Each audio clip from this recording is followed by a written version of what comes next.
a consecutive first team all NBA player, and he got traded for Anthony Davis.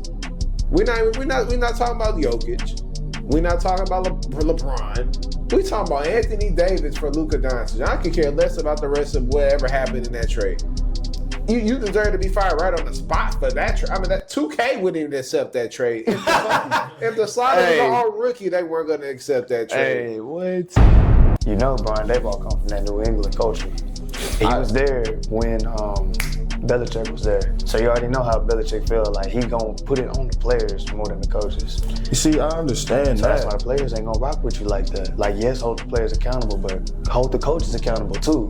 I think we gotta hold more than the coaches accountable though. Like, when we talk about the Texans, we tend to not just look at D'Amico Ryans and Nick Caleb. We'll be looking at Nick Caserio. Yeah. I mean, we gotta look at Dave Gettleman up there in New York because he's been doing a terrible job. I mean, look at how many coaches they ran through since 2016. Joe Schoen ain't safe either. Hit the road, Jack. Don't you come back no more, no more, no more, no more. Hit the road, Jack. And don't you come back no more. What you say?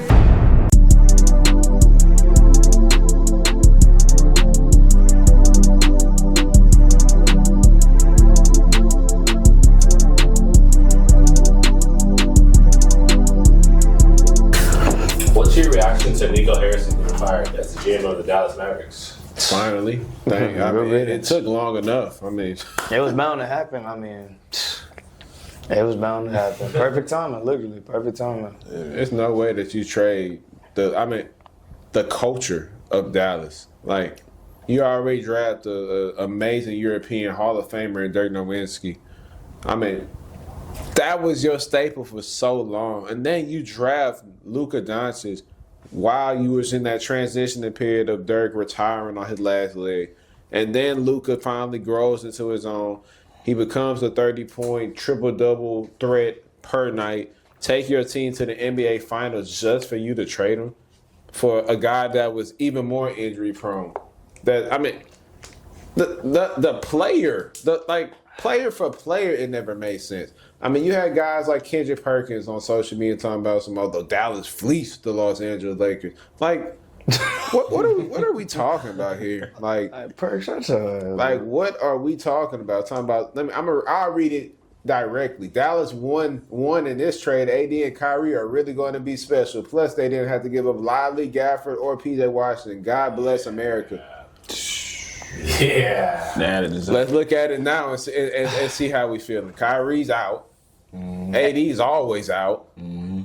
PJ Washington ain't that guy. Lively ain't been the same since Luka left. Mm-hmm. And Gafford ain't played a game this season. Mm-hmm. So it's safe to say that Nico Harrison's tenure as a Maverick, it had its ups.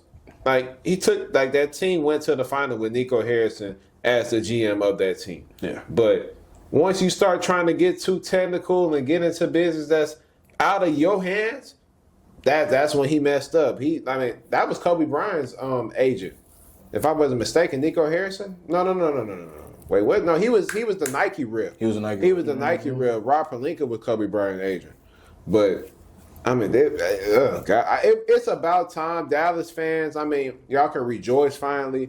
I mean, even though nothing's going to bring back Luka Doncic, I mean, obviously it hurts seeing him go for 37 a night. He averages 37 a night in Los Angeles. Like, you had that homegrown. He was crying whenever he seen his little. I mean, because who would ever imagine Luka Doncic is getting a tribute video for everything he's done in Dallas, and he was only 26. Mm-hmm. 26 years old. He was a consecutive first team all NBA player, and he got traded for Anthony Davis. We're not talking about Jokic. We're not talking about LeBron. We're talking about Anthony Davis for Luka Doncic. I could care less about the rest of whatever happened in that trade. You deserve to be fired right on the spot for that trade. I mean, that 2K wouldn't even accept that trade. If the Sliders was all rookie, they weren't going to accept that trade. Hey, what? So you thought that bringing Cooper Flagg to a rebuilding team with no Kyrie Irving, and then the first move they want to do is put him at point guard. They put Cooper Flagg at point guard. Man, They fired Nico. They were firing Nico ever since he traded Luka till now. Cooper Flag didn't save you. I don't know what he thought. The offseason move, D-Lo, he couldn't save you. Anybody else they brought in this offseason could not save you. So at the end of the day, you reap what you sow. I mean, in Dallas, I would hope he would never come back. I mean, pitchforks and knives out for him. Torches, everything. 100%. But it's great to see Nico gone as a Dallas fan. I'm not a Dallas fan, but speaking for Dallas fans around the world, it's a great sight to see Nico Harrison finally relieved of his duties after the disaster. Nah, for sure. That was like the worst trade in history. Like, you're getting an injury bug in AD, and you it's insane. Like, you trade your best player that you've had since Dirk, bro. Like, and don't forget he traded Quentin Grimes for Caleb Martin. Yes, Quentin Grimes, Jalen Brunson, and you could have paid Jalen Brunson the same amount that New York paid him at that time, bro. Like, you could have easily extended him, but you chose not to. To be fair, though, I would say that I wouldn't knock him too much on that Brunson, because at the end of the day, Brunson was never going to be Brunson if he stayed with Luka. Exactly. That's true, but he was still hooping with Dallas. Nah, he was good, but they went to the finals without Brunson. So I was like, I think they could take losing Brunson for getting the finals run with Kyrie. That's true, but I mean, he's just made terrible decisions as a GM, bro. It's been horrible. Like, Dallas, I know y'all happy, man. I would be for sure, but I think every other decision he made was irrelevant. I just think it was the decision to trade Luka. Like, why would you do that? He's made good moves, like picking up Gafford, picking up Lively. That was good. I mean, it was good when you had Luka. It was good when you had Luka for sure, but like, he's been trash since Luka been gone. And I think the justification is what scrambles all of our minds. Like, his justification was mainly 2 points. One was Luka is out of shape, and he's going to inevitably run into a point where he's not going to be able to sustain his excellence at the trajectory he's going physically. Last time I checked, this is probably the best shape he's ever been in his life. But two, LeBron. but two, the more important one is they ended up sacrificing a generationally offensively great player for instantaneous defense right here, right now, because he thought that they were in win now mode and that they could build off of something and create a title contender. Right. Didn't they just come off of going to the finals the year before? So that off of the rip, that makes zero sense. But you could tell that Nico Harrison was out of touch. I mean, I seen a quote literally today about what he said at the moment when he made the trade and he saw the reaction that Dallas fans and everybody in the world was giving him. He said, I knew Luka meant the world to these fans, but I didn't think he meant this much. Boy, which is insane. Everybody, if you've been to Dallas, that's all everybody talk about is Luka, bro. Like, but that just means how out of sync you are with the basketball community in general. Not only just in your community of Dallas, but in the NBA. Like, Luka was a national, global icon. Mm-hmm. Like, he's an international player.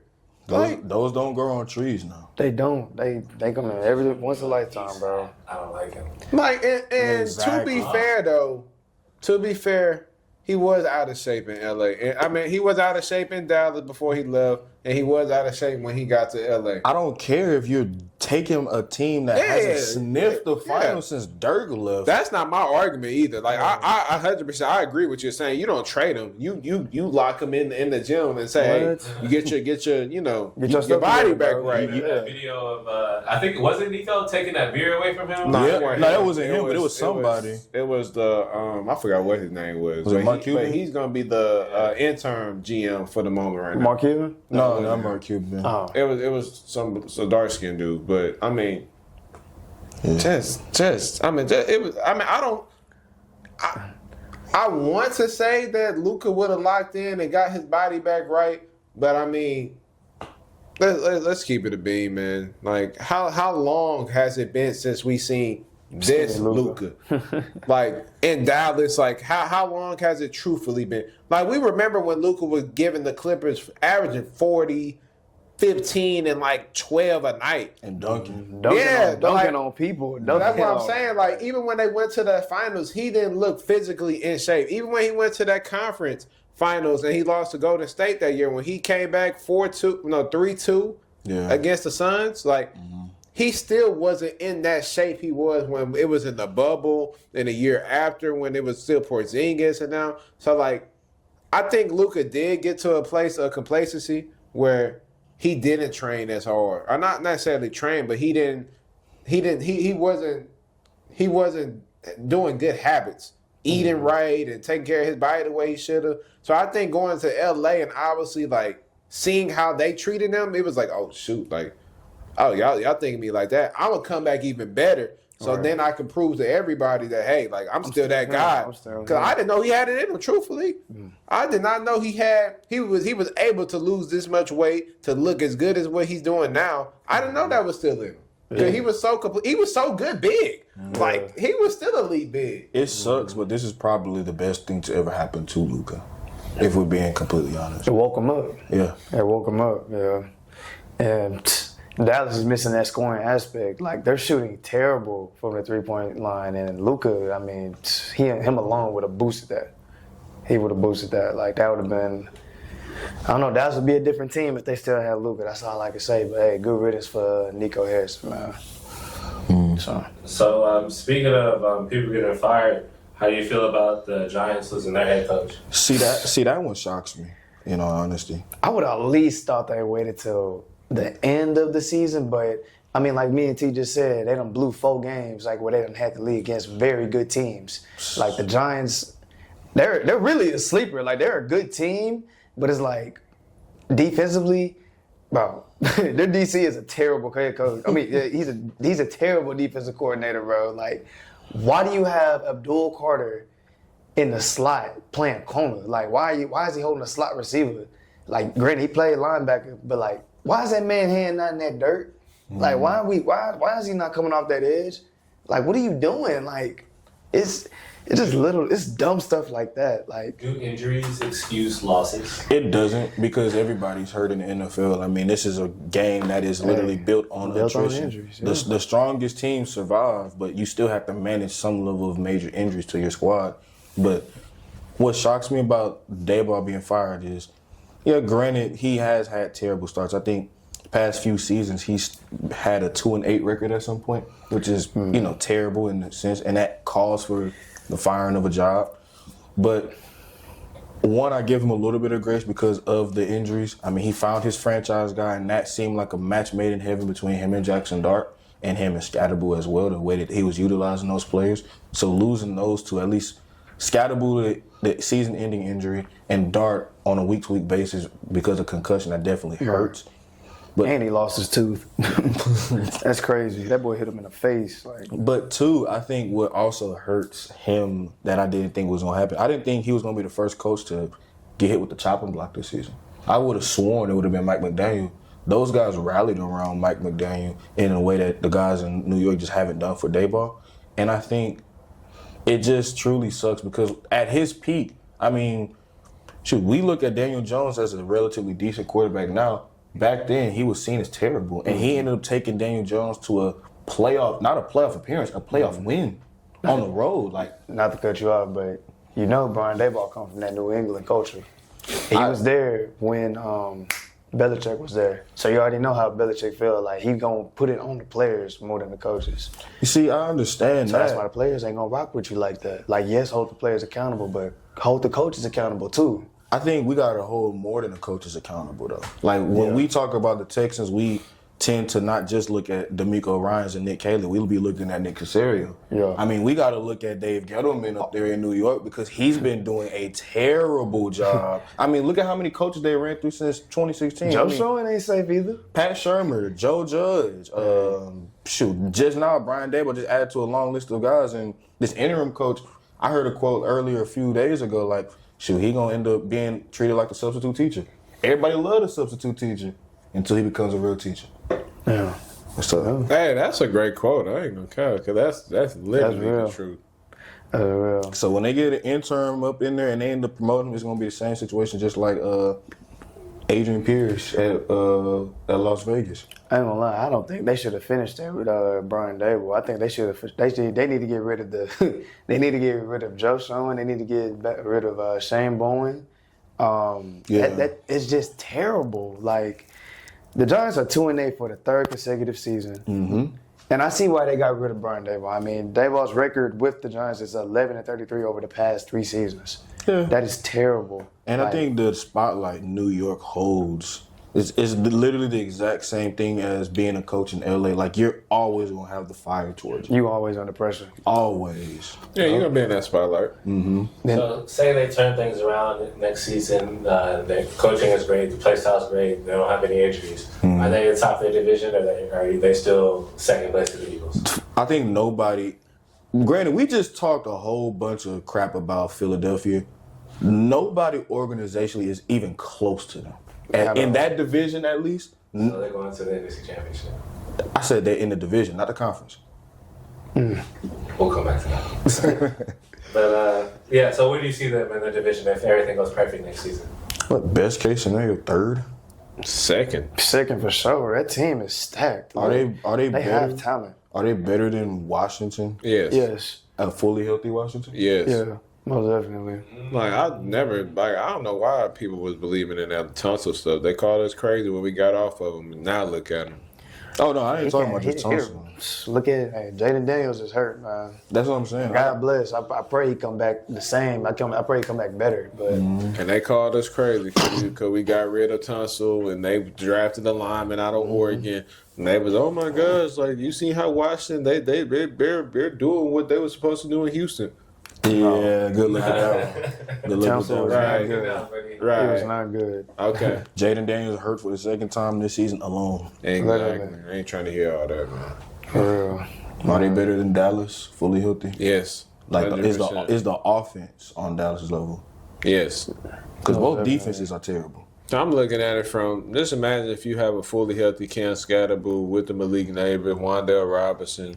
But They're going to be solid, bro. The thing is that marriage, though, is like, you got to have a marriage between a coach and a quarterback. Yeah, the one thing that the Giants did extremely well is what they were able to get from Jackson Dart. I give 100% credit to what Brian Daboll has been doing, because he's been doing that for a lot of quarterbacks under his system. I mean, no, Jackson Dart was just, he's a star, bro. I mean, he was saving he was saving Brian Daboll from getting chopped off the block, literally. Like, I mean, I really feel like he was, bro. I don't think so, because he's the same guy that turned Daniel Jones into a playoff caliber quarterback. Exactly. And we thought that he was this terrible. I see what he's saying, though. If he couldn't even do it with Russell Wilson, Wilson. he would have got fired sooner.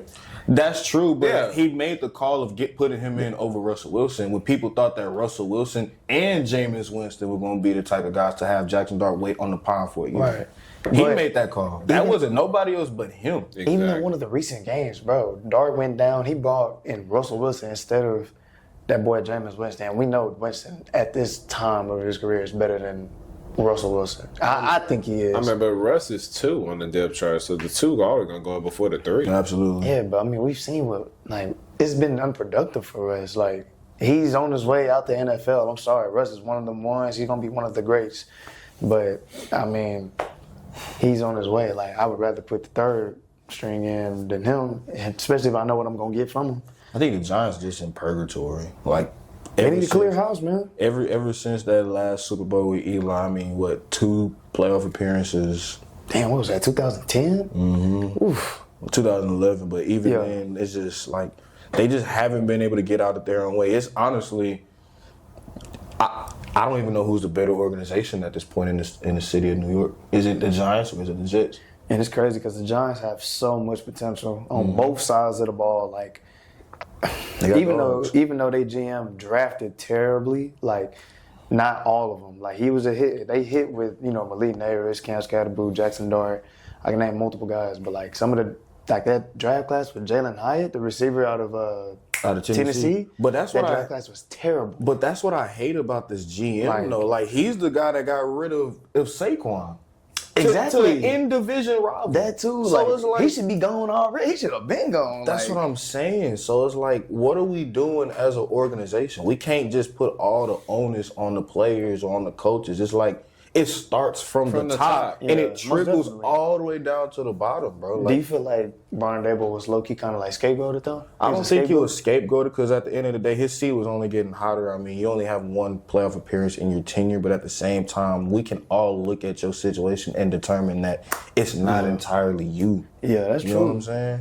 Like, Yeah, I think he should get a pass in a sense. Like, I don't think obviously firing him was the right call because it's only a certain amount of losing that you can do in the league before it's like, all right, like, Yeah. it's unacceptable. Next man up. But I don't think it would truly. He got Daniel, like Charles said, he got Daniel Jones to the playoffs. He got Daniel Jones, and obviously he's in a way better situation, looking way better now. But Daniel Jones was literally one step out of the league prior to last year. He was one step out of the league just off of the fact that he was fighting for a starting job with Anthony Richardson less than, 5 months ago? And now look at him. Now he's about to get the bag from the Colts. Now he's their franchise guy. Like, Daboll did that too. I mean, good coaching can go take it. And to be fair, he put in Jackson Dart. And he shifted that offensive focus around his skill set. And week by week by week, Dart got better and better and better. I mean, there's only so much you can do with that level of O-line protection, period. You see C.J. Stroud. C.J. Stroud, we all think he's a top 10 level quarterback, or I would hope we all in the room do. Yeah.